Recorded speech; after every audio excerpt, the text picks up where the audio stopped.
Pop queen Taylor Swift এবং NFL তারকা Travis কেলসির সম্ভাব্য হাই প্রোফাইল বিয়ে ঘিরে এবার উত্তপ্ত নিউ ইয়র্কের রাজনৈতিক অঙ্গন।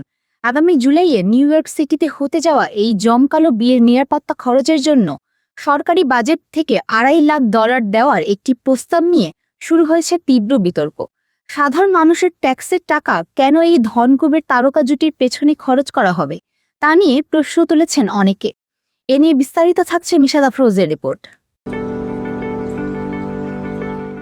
বিশ্বের অন্যতম জনপ্রিয় সেলিব্রিটি জুটি টেলর সুইফট এবং ট্রাভিস কেলসির বিয়ে নিয়ে জল্পনা কল্পনার শেষ নেই। আগামী 3রা জুলাই নিউ ইয়র্ক সিটিতে এই আলোচিত বিয়ে সম্পন্ন হতে পারে বলে গুঞ্জন শোনা যাচ্ছে। আর এই মহোৎসব ঘিরেই এবার শুরু হয়েছে এক বড় রাজনৈতিক দ্বন্দ্ব।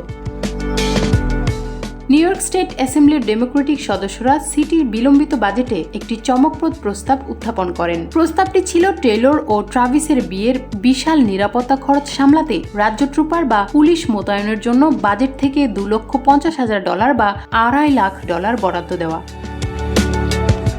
তবে এই প্রস্তাব সামনে আসতেই শুরু হয় তীব্র আলোচনা। আইনসভার ভেতরে ও বাইরে অনেকেই প্রশ্ন তোলেন, সুইফট এবং কেলসি দুজনেই যেখানে $100 কোটি মালিক, সেখানে সাধারণ জনগণের ট্যাক্সের টাকা কেন তাদের ব্যক্তিগত সুরক্ষায় খরচ করা হবে?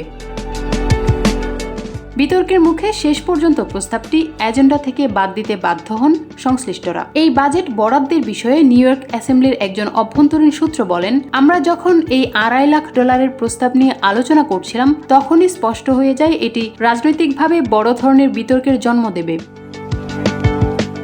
কোটিপতি সেলিব্রিটিদের ব্যক্তিগত ইভেন্টে জনগণের তহবিল ব্যবহার করা কোনোভাবেই যুক্তিযুক্ত নয়। তবে বাজেট বরাদ্দের বিষয়টি পরিষ্কার করেছেন নিউ ইয়র্কের গভর্নর কেথি হোকুলের একজন ব্যক্তিগত সহকারী। তিনি জানান, প্রস্তাবিত $268 বিলিয়ন রাজ্য বাজেটে টেলর সুইফট বা ট্রাভিস কেলসির বিয়ের জন্য কোনো নির্দিষ্ট অর্থ বরাদ্দ রাখা হয়নি। মূলত ফিফা বিশ্বকাপ বা আমেরিকার 250তম বার্ষিকীর মতো বড় মাপের গণ আয়োজনের নিরাপত্তার জন্য একটি সাধারণ তহবিল রাখা হয়েছে। রাজনৈতিক জলঘোলা যাই হোক না কেন, বিশ্বজুড়ে কোটি কোটি ভক্ত কিন্তু অধীর আগ্রহে অপেক্ষা করছেন বছরের সবচেয়ে বড় এই তারকা বিয়ের জমকালো আয়োজনের দিকে। নিশাত আফরোজ, আমেরিকা বাংলা।